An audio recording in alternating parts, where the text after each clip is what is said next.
Bueno, todas las lenguas tienen sus particularidades, ¿no es cierto? El español también.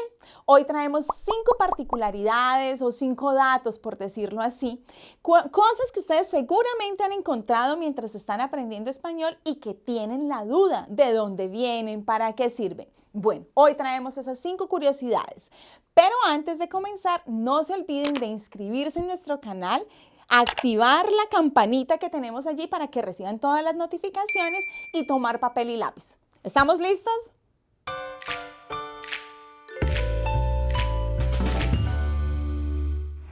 La primera curiosidad. ¿Ya nos dimos cuenta de que decimos en español buenos días en plural, aunque estemos simplemente saludando? Bueno, si no se han dado cuenta, sí, así es. El español es diferente en eso de otras lenguas. En portugués nosotros no decimos bons dias, por ejemplo.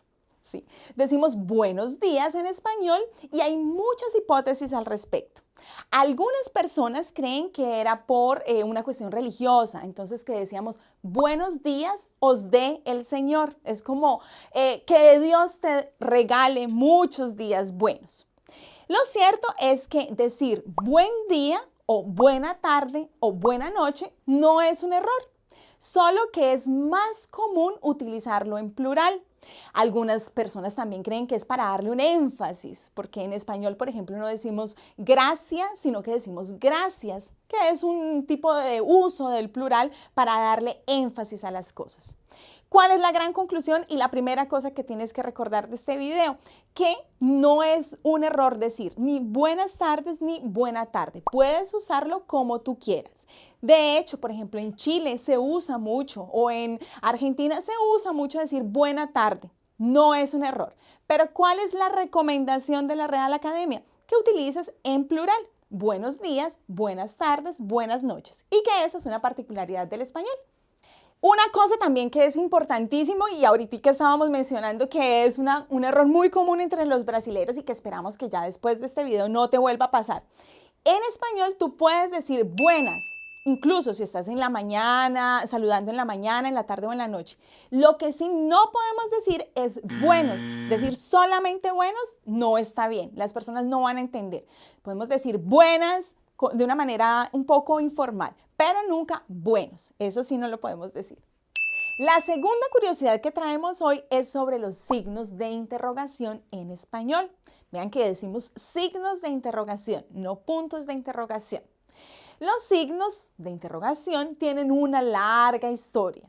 Una de las hipótesis, por ejemplo, nos dice que, la traemos aquí en el tablero, nos dice que al comienzo se escribía la palabra question al final de cada oración para indicarle al lector que esa era una pregunta. Luego fue evolucionando, se fue recortando y esto generó el signo que tenemos ahora. Esa es una de las muchas hipótesis que hay. Lo cierto es que son formas de dejar más claro al lector que tiene que acomodar la entonación que va a utilizar. Resulta que en portugués tenemos el del final, pero todavía el español empezó a usar, digamos que en 1700 más o menos, pero se volvió ya una regla a partir de 1850, un poquito por ahí, utilizarlo también al comienzo de la oración, para que el lector ya de entrada sepa que tiene que cambiar la entonación a una pregunta. Entonces, esa es la segunda curiosidad, que en español utilizamos los signos de interrogación y los signos de exclamación al comienzo y al final de la frase. Esto para que las personas sepan cuál entonación deben utilizar. Ahora, la pregunta que todo el mundo se hace es ¿dónde se encuentran en el computador? Porque a veces es un poquito más difícil encontrarlos en un teclado que está configurado para el portugués. Entonces aquí viene nuestro tip para que puedan sacar ese signo en un teclado que está en portugués. Veamos. La tercera curiosidad que vamos a aprender hoy está relacionada con una letra que de seguro ustedes ya han visto muchas veces, que es la letra ñ fundamental, por ejemplo, a la hora de decir año en español, para no decir ano, que es otra cosa. Y esta letra nos viene del latín. Algunos, bueno, no viene del latín, sino que sus orígenes provienen del latín porque los sonidos como NN, GN, esos grupos consonánticos en latín originalmente, evolucionaron hacia un sonido nasal. Y cada lengua romance lo fue adoptando de diferentes maneras. Vean que en portugués tenemos, por ejemplo, NH, NH, en francés o en italiano tenemos GN y el castellano medieval, de donde proviene nuestro español de hoy en día, lo utilizó de una manera NN. Se dice, entre muchas hipótesis, se dice que los monjes intentaron encontrar una manera que economizara más espacio. Y por eso, en vez de colocar dos letras seguidas, una tras otra, inventaron esta virgulilla en la parte de encima para que necesitaran menos espacio a la hora de escribir. Entonces, por eso tenemos la ñ, esa tilde que viene encima de la n se llama a veces también virgulilla. Y pensando también en ayudarles a solucionar el problema cuando están en un teclado que no está configurado en español, tenemos aquí las formas de encontrar o más bien de crear esa ñ con un teclado diferente. Véanlas. Bueno, esta curiosidad, créanme que hasta los hablantes nativos de español tienen dificultad en responder cuándo, cómo y por qué. ¿Cuál es la diferencia entre castellano y español? ¿Qué es lo que estamos aprendiendo? ¿Castellano o español? Digamos que se utilizan las dos palabras. ¿Cuál es la diferencia?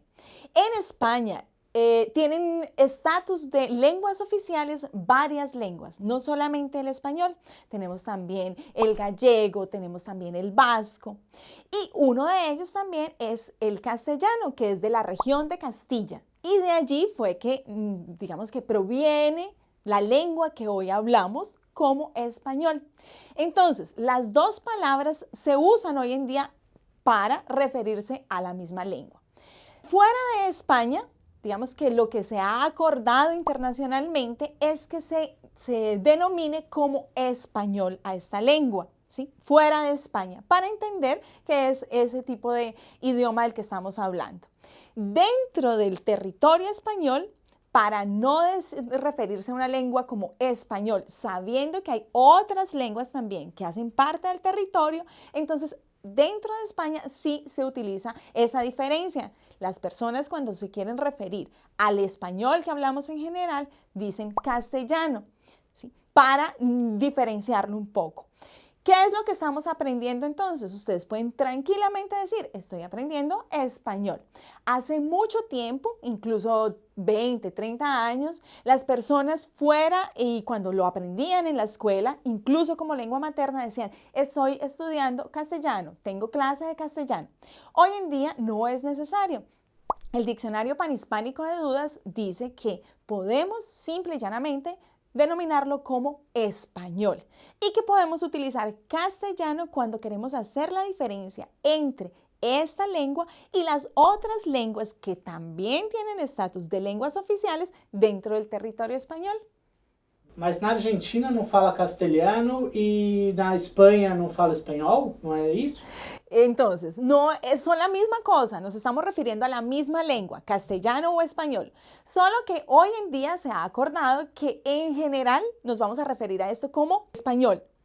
¿Y qué se utiliza el castellano cuando queremos hacer la diferencia entre ese español que denominamos español y las otras lenguas que también hacen parte de las lenguas oficiales del territorio que constituye el país de España? Porque también hay otras lenguas cooficiales, ¿no? En España. Entonces, miren que no podríamos decir, sabiendo que hay lenguas como el catalán, que es una lengua cooficial en España, no podríamos decir que está el catalán y el español, si estuviéramos en España, ¿cierto? Porque sería falta de respeto con esas otras comunidades que también hablan lenguas dentro del territorio español. Entonces, solamente para esos casos, o sea, digamos que se ha acordado que solamente para esos casos se refieran a castellano.